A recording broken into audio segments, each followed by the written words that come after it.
세상의 사람들은 성탄절을 기다립니다. 왜 기다릴까요? 아기 예수의 탄생을 축하하기 위해서 기다리는 것일까요? 아니면은 크리스마스의 어떤 분위기와 캐롤성과 혹은 화이트 크리스마스를 기대하면서 그 성탄을 기다리고 있을까요? 또 그리스도인들인 저와 여러분들은 어떻게 그 성탄절을 기다리고 계십니까? 우리가 이 계림절을 잘 보내기 위해서는, 이 물음에 답하기 위해서 먼저 우리가 한 가지 묵상해야 할 것이 있습니다. 그것은 바로 그가 이 땅에 오신 이유입니다. 주님께서 이 땅에 오신 이유, 물론 우리는 그가 이 땅에 오신 이유를 모르지 않습니까? 잘 알고 있습니다. 그러나 주님이 이 땅에 오셨을 때 하나님은 어떤 마음으로 자기를 비워 스스로 종의 형체를 가지사 사람이 되어 이 땅에 오셨을까요? 우리는 빌립보서 2장 7절의 말씀을 이 계림절 기간에 묵상하기를 원합니다. 하나님은 어떤 마음으로 이 땅에 오셨을까요? 오늘 여러분들이 보시기에 강당 우측을 보시면 현수막이 하나 걸려 있습니다. 바로 계림절을 알리는 현수막이죠. 여러분, 뭐라고 써 있죠? 한번 읽어 보실래요? 그렇습니다. 우리는 주님을 기다립니다 라고 하는 문구가 있습니다. 그리고 그 아래 큰 글자 4개의 단어가 있죠. 한번 같이 읽어볼까요? 왼쪽부터. 그렇습니다. 희망, 평화, 기쁨, 사랑. 우리 주님은 이 땅에 희망을 주시기 위해서 오셨습니다. 우리 주님은 이 땅에 평화를 주시기 위해서 오셨습니다. 우리 주님은 이 땅에 기쁨을 주시기 위해서 오셨습니다. 그리고 우리 주님은 이 땅에 우리에게 대한 당신의 사랑을 확증하기 위하여 그 마음으로 이 땅에 오셨다라고 하는 것입니다. 오늘은 계림절의 첫 번째 주일로서 우리의 희망이 되시는 소망의 주님을 기다리며 묵상하는 이 한 주간이 될 수 있기를 다시 한번 주의 이름으로 축복합니다. 오늘 본문 요한복음은 무엇이라 기록합니까? 그 안에 생명이 있었으니 이 생명은 사람들의 빛이라고 증언하고 있습니다. 이 땅에 오시는 예수님은 생명이 되시는 분입니다. 생명 되시는 예수님께서 이 땅의 모든 사람들에게 빛이 되신가라고 요한사도는 우리에게 증언하고 있습니다. 이 생명은 어떤 생명입니까? 바로 영원한 생명입니다. 이 영원한 생명은 예수 안에 있음을 증언하고 있는 것입니다. 따라서 우리가 예수님을 믿고 그분 안에 있으면 우리는 영원한 생명을, 영생을 얻는 자들이 되시는 줄로 믿으시기를 축원합니다. 나아가 이 생명은 또한 사람들의 빛이라고 우리에게 말씀합니다. 이 빛은 세상 가운데 모든 사람들을 비추는 빛입니다. 어두움 가운데 있는 그 모든 이들에게 비추는 희망의 빛이다라고 하는 것이죠. 이 빛은 모든 사람들이 생명의 길, 진리의 길로 나아가는 빛이 된다라고 또한 말씀합니다. 그리고 이 빛은 사람들이 어둠의 세상에서 하나님의 역사를 인식할 수 있는 것들을 우리에게 의미한다라고 말할 수 있습니다. 따라서 저는 오늘 모든 사람들에게 비추는 이 빛을 이렇게 한번 표현해 보고 싶습니다. 바로 희망이라는 단어로, 희망이라는 말로써 표현해 보고 싶습니다. 이 빛은 결국 누구입니까? 바로 예수 그리스도입니다. 그러니까 예수 그리스도는 결국 우리 모두의 희망이 되신다라고 하는 것입니다. 많은 사람들이 이 빛을 잃어버려서 희망이 없다고 말하며 소망이 없다고 말하며 진리의 길에서 떠나 방황하고 생명이 아닌 죽음의 길을 향해 나아가는 이 시간에 한 줄기 빛으로 오시는 아기 예수의 탄생을 오늘 성경은 여전히 우리에게 빛이 있다, 희망이 있다라고 그렇게 우리에게 말씀하고 있다라고 하는 것입니다. 오늘 여러분들의 인생과 여러분들의 가정과 여러분들의 삶의 자리에 또 우리 교회와 이 나라와 이 민족 위에, 온 세계 위에 여전히 희망이 있음을 기억하시기를 주의 이름으로 축원합니다. 만약 오늘을 살아가는 우리에게 여러분 희망이 없다, 희망이 없다고 한번 상상해 보십시오. 여러분들의 인생 가운데 희망이 없고 소망이 없다라고 한다면 그럼 어떻게 생각하십니까? 그 희망이 없다면 우리는 어떻게 될까요? 한번 상상해 보신 적이 있습니까? 만약 우리에게 희망이 없다면 아마도 우리의 삶의 자리는 그 순간부터 지옥이 되고 말 것입니다. 우리는 가끔 이런 표현을 사용하는 경우들을 종종 보게 됩니다. 지옥이 따로 없다. 사는 게 뭐예요? 사는 게 뭐예요, 여러분들? 지옥이에요? 여러분들이 사시는 게 지옥이 아니라 천국에 계시기를 주님의 이름으로 축원합니다. 그런 게 세상의 사람들은 그렇게 많이 말합니다. 지옥이 따로 없다고. 사는 게 지옥이라고 이야기합니다. 여러분, 성경이 말하는 지옥은 하나님의 심판을 받아 영원한 형벌과 고통을 받는 곳입니다. 그곳은 하나님과 영원히 분리된 상태입니다. 즉 구원받을 희망이 없는 그곳이 바로 지옥이라고 하는 것이죠. 성경이 말하는 이 지옥을 우리가 조금 더 구체적으로 말한다면 지옥은 영원한 형벌이요, 영원한 불못에 던져지는 것이며 또한 영원히 하나님과 분리되는 것을 이야기합니다. 영원한 형벌은 마태복음 25장 46절의 말씀에 의하면 예수님께서 악인과 의인을 심판하시며 그 마지막을 설명하시면서 이렇게 말씀하죠. 우리 같이 한번 읽어보기를 원합니다. 준비 시작. 아멘. 그들은 영벌에, 의인들은 영생에 들어가리라. 할렐루야. 저와 여러분들은 오늘 악인입니까? 의인입니까? 여러분들은 스스로 악인이라 생각하세요? 의인이라 생각하세요? 이거 고민하시면 안 되는 게, 고민 되세요 혹시? 다시 물어볼게요. 여러분들은 의인이에요? 악인이에요? 할렐루야. 왜 의인입니까? 예수 그리스도를 믿기 때문에 그렇습니다. 우리는 본래 죄인이지만 예수 그리스도를 믿고 그분의 십자가의 보혈의 피로 말미암아 우리의 죄가 씻긴 바가 예수 그리스도의 의가 우리에게 전가되어서 우리가 의롭게 된 의인이 되었다라고 이야기하는 것이죠. 윤리적, 도덕적 죄인과 의인을 이야기하는 것이 아닙니다. 그렇습니까? 저와 여러분들은 의인입니다.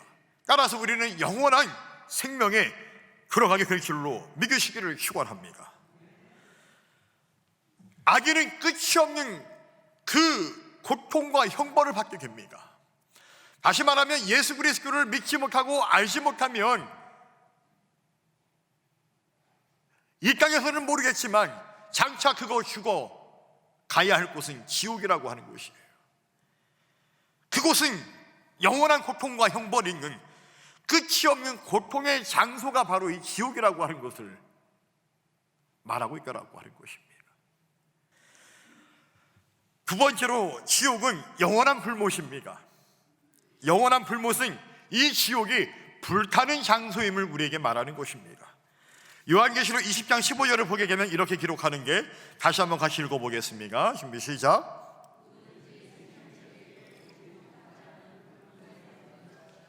아멘.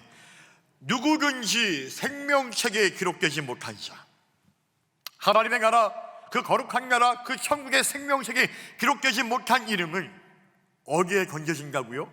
불못에 건져진다라고 이야기합니다. 다시 말하면 여러분, 이 지옥은 세 번째로 하나님과 분리된 곳이기 때문에 하나님의 은혜와 사랑과 그 자비가 미치지 못하는 장소라는 얘기예요. 물 한 방울을 찍어서 주고 싶은 그 사랑과 그 은혜가 있다 할지라도 그렇게 할 수 없는 곳이 바로 지옥이다라고 하는 것입니다. 즉 하나님의 임재가 없는 곳, 바로 이것이 지옥입니다. 지옥은 그렇게 하나님과 영원히 분리된 곳입니다. 여러분 데살로니가후서 1장 9절을 보게 되면 이렇게 우리에게 말합니다. 이런 자들은 주의 얼굴과 그의 힘의 영광을 떠나 영원한 멸망의 형벌을 받으리라. 주의 얼굴과 그의 힘의 영광을 떠나서 하나님의 은혜와 자비를 받을 수가 없다는 얘기예요. 그 지옥에서는 여러분들이 하나님과 영원히 분리되지 않기를 주님의 이름으로 축복합니다. 항상 주님과 가까이 함께할 수 있는 은혜가 있기를 축원합니다. 이것이 바로 지옥입니다. 여러분 성경 마가복음 7장 31절 이하의 말씀을 보게 되면 예수님께서 귀가 먹고 이 말 버금는 자를 치유하는 사건이 기록되어져 있습니다. 우리 함께 이 말씀을 한번 찾아 읽어보기를 원하는 게 우리 마가복음 7장 32절로 35절의 말씀 한번 같이 읽어보기를 원합니다. 준비 시작.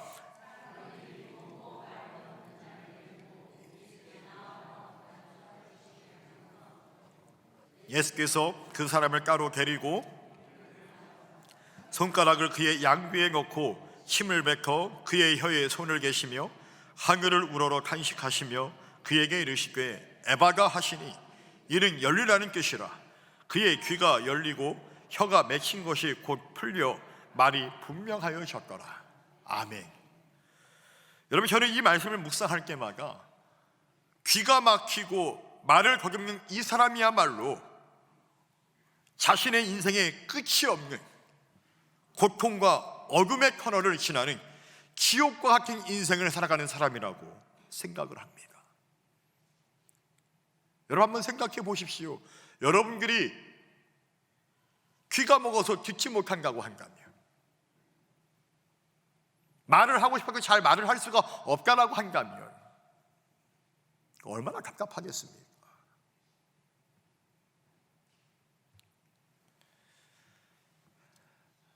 단순히 우리의 어떤 육신적 장애를 뛰어넘어서 우리의 심적인 상태가 비록 내 사지유신은 멀쩡하게 할지라도 내 마음이 또한 그와 같다면 얼마나 힘들겠습니까? 과거에 제가 몇 번 저희 부친에게서 말씀을 드린 적이 있었습니다. 저희 부친께서 장애를 얻어서 허리를 굽게 되었는데 당신이 살기 위해서 인천 부평으로 혈혈단신 상경하게 되었습니다. 원래 저희 부친께서는 장로교인이었습니다. 전라도와 경상도는 옛날에 장로교, 감리교, 선교사 협정으로 인하여서 선교 구획 협정으로 인하여서 장로교는 저 남쪽으로, 감리교는 중부 이북으로 그렇게 선교를 하였습니다. 그래서 지금까지 장로교는 이 경상도와 전라도에서 아주 강력하게 선교하고 있습니다. 그렇게 저희 부친께서 인천 부평에 오니까 집 앞에 교회가 하나 있는 게 감리교가 있더래요. 그래서 할 수 없이 그 감리교를 나갔는 게 그것이 오늘날의 바로 북안감리교회입니다. 그런데 그 당시 북안감리교 출석을 하게 되니까 저희 아버님을 돕는 손길들이 있었다라고 하는 것이죠. 여러분 오늘 이 마가복음 7장 31절 이하에 하나는 이 귀가 먹고 말하지 못하는 그 불쌍한 영혼을 돕는 손길들이 있었다라고 이야기합니다. 32절에 보니까 사람들이 귀 먹고 말 더듬는 자를 데리고 예수께 나와. 그러니까 그 영혼을 위해서 주님께로 데려간 손길들이, 돕는 손길들이 있었다라는 얘기예요. 마찬가지로 저희 아버님께서 그 북안교회를 시작하니까 저희 아버님을 불쌍히 보셨던 그 당시의 담임 목사님, 그 김동현 목사님, 그리고 그 당시의 교인들이 저희 아버님을 불쌍히 긍휼히 여겨주셔서 그분들의 도움의 손길로 인하여서 서울 신촌 세브란스 병원에서 허리 수술을 받게 되었습니다. 그리고 허리를 펴서 누울 수가 있게 되었습니다. 저는 지금도 그 사진을 기억하고 있습니다. 허리가 딱 붕괴로 묶여가지고 딱 누워있는 한 젊은이의 모습. 병원에서는 절대로 6개월 동안 일어나지 말라고 이야기를 했다고 합니다. 그래야 허리를 필 수 있다라고. 그런 게 여러분 지금도 어렵다고 하지만 그 당시에는 사실 더 어려우실 거였잖아요. 누가 당신을 먹여 살리겠습니까? 그러니까 할 수 없이 일어나서 일을 해야 했습니다. 일을 하다 보니까 다시 어느새 그 폈던 허리가 다시 자연스럽게 숙여질 수밖에 없었습니다. 그렇게 평생을 살아오셨습니다. 제가 여기서 말하고자 하는 것은 저희 아버님의 허리가 펴지고 다시 굽혔다 이걸 말하려고 하는 것이 아닙니다. 무엇을 말하고자 하느냐면은 저희 아버님을 긍휼히 여기고 불쌍히 바라보며 그 아버님을 돕는 손길들이 있었다라고 하는 것입니다. 주님께로 인도하는 그 손길, 어쩌면 그 손길이 저희 아버님에게 희망적인 손길이 아니었을까요? 오늘 귀가 먹고 말을 거듭는 그 사람에게 분명 예수님은 희망이었겠지만 또한 그 희망 되시는 예수님을 만날 수 있도록 그를 돕고 인도했던 그 손길들이 또한 그의 인생에 희망이 되지 않았을까요?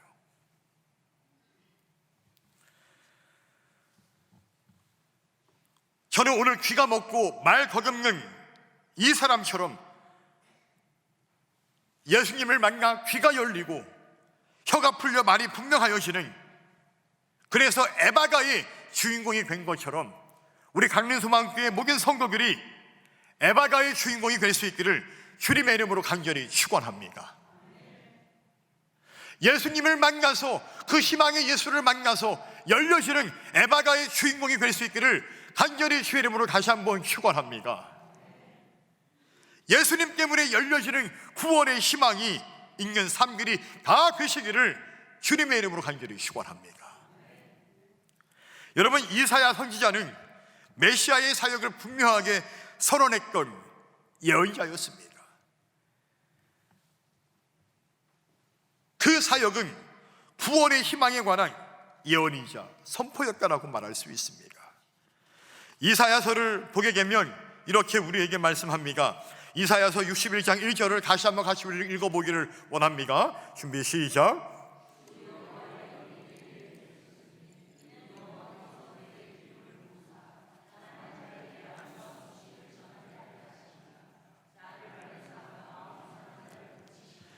포로된 자에게 자유를, 갇힌 자에게는 노임을 선포하며. 아멘. 주 여호와의 영이 나에게 임하셨으니 이는 여호와께서 내게 기름을 부으사. 이사야를 부르시는 거예요. 왜? 가난한 자에게 아름다운 소식을 전하게 하기 위해서, 마음이 상한 자를 고침받게 하기 위해서, 포로된 자에게 자유를, 갇힌 자에게 노임을 선포하기 위해서 하나님이 이사야를 부르셨다라고 하는 얘기예요. 그러나 이사야는 그것이 자신의 부르심이 아니라 사실 그것은 누구에 관한 사역이라고요? 장차 이 땅에 오실 메시아, 그 메시아의 사역에 관한 말씀을 이사야가 오늘 우리에게 전하고 있다라고 하는 것이죠. 사랑하는 성도 여러분, 이 땅에 한 줄기 빛으로 오시는 그 아기 예수의 탄생은 희망이 없는 지옥 같은 인생을 살고 있는 그 사람들에게 아름다운 소식과 회복과 자유와 노임이 있다라고, 그들에게 그런 역사가 일어날 것이라고 말하는 구원과 희망의 메시아를 이사야는 선포하고 있다라고 하는 것입니다. 오늘 이 대림절을 보내는 우리들에게 이 땅에 오시는 그 아기 예수는 저와 여러분들에게 고치시는 하나님이시요, 회복시키시는 하나님이시요, 자유를 주시는 하나님이시며 놓아주시는 하나님이 계시는 줄로 믿으시기를 축원합니다. 이 땅에 인간의 모습으로 오신 예수님은 그래서 우리에게 이렇게 희망의 메시지를 선포하여 주셨습니다. 우리 다시 한번 마지막으로 같이 이 말씀을 함께 읽어보기를 원합니다. 마태복음 11장 28절의 말씀입니다. 수고하고 무거운 짐진 자들아 다 내게로 오라 내가 너희를 쉬게 하리라. 아멘. 수고하고 무거운 짐진 자들아 다 내게로 오라. 다 내게로 오라. 내가 너희를 쉬게 하리라. 수고하고 무거운 짐을 지고 계시는 성도들이 계십니까? 수고하고 무거운 짐을 지고 있는 이 땅에 수많은 사람들이 있습니다. 주님은요, 그들이 다 그 짐을 내려놓고 쉼을 얻기를 원하신다라고 하는 것입니다. 여러분들의 인생에 이 두 어깨에 메고 있는 그 무거운 짐들, 여러분들의 마음에 갖고 있는 그 상처와 그 짐들을 다 주님 앞에 내어놓으시기를 주님의 이름으로 축원합니다. 하나님은 하나님의 자녀들이 절대 근심, 걱정, 염려하며 살기를 원하지 아니하십니다. 그래서 주님이 말씀하죠. 내일 일은 내일이 염려할 것이요 한날의 괴로움은 그날로 족하니라. 왜 그럴까요? 저와 여러분들은 하나님의 자녀들입니다. 하나님의 형상대로 지음받은 하나님의 자녀들입니다. 아니, 나를 닮은 내 자식 새끼가 어렵다고 하면은 그거 가만히 두고 보고 있을 부모가 어디 있겠습니까? 삶의 무거운 힘 때문에 고통스러워하고 아파하고 힘겨워하는 그 자식을 바라볼 때 너 혼자 알아서 잘해라 라고 그렇게 말할 부모가 어디 있겠습니까? 그 자식을 위해서 기도하고 돕고자 하는 것이 부모의 마음이 아니겠습니까? 바로 하나님의 마음이 그와 다르지 않다라고 하는 것입니다. 나의 형상대로 시험받은 이 수많은 인간들이, 이 수많은 사람들이 삶의 무거운 힘 때문에 괴로워하고 아파하고 신음하고 염려하고 걱정하고 근심하며 살아가는 것이 주님의 뜻이 절대로 아니다라고 하는 것입니다. 그래서 그런 그들을 위해서 이 땅에 누가 오셨냐? 바로 이 땅에 하나님이 오신 것이다라고 하는 얘기예요. 우리에게 희망이 되기 위해서, 소망을 주기 위해서 이 땅에 오셨다라고 하는 것입니다. 그래서 우리에게 말씀합니다. 예수님께서 다 내게로 오라, 나에게 맡겨라, 내가 너희를 쉬게 하리라. 쉬게 하리라. 여러분들에게 놀라운 쉼의 은혜가 있기를 간절히 주의 이름으로 축원합니다. 여러분, 사람을 만난다고 쉬는 것이 아닙니다. 여행을 간다고 해서, 내가 원하는 취미 생활을 한다고 해서 내가 진짜 쉼을 얻는 것이 아니에요. 여전히 내 어깨에는 무거운 짐들이 있다니까요. 그러나 그 무거운 짐을 어깨에 지고 있다 할지라도 내가 진정으로 예수를 만나고 내가 예수 안에 있으면 나는 놀라울 정도로 신비한 역사, 그 쉼의 은혜를 경험할 수 있다라고 하는 것입니다. 주님은 우리가 그렇게 살기를 원하신다라고 하는 것입니다. 우리의 생명이 계시고 어둠을 밝히고자 한 줄기 빛으로 오신 아기 예수의 탄생을 기다리는 성도 여러분, 예수님은 수고하고 무거운 짐진 우리 모두에게 구원의 희망이 되시는 줄로 분명히 믿으시기를 주님의 이름으로 축원합니다. 계림절 기간에 지옥 같은 인생을 살아가는 이 땅의 모든 사람들을 구원하기 위해서 오시는 아기 예수님의 탄생을 희망하고 기대하며 소망의 주님을 기다리시는 저와 여러분들이 계시기를 간절히 주의 이름으로 축원합니다.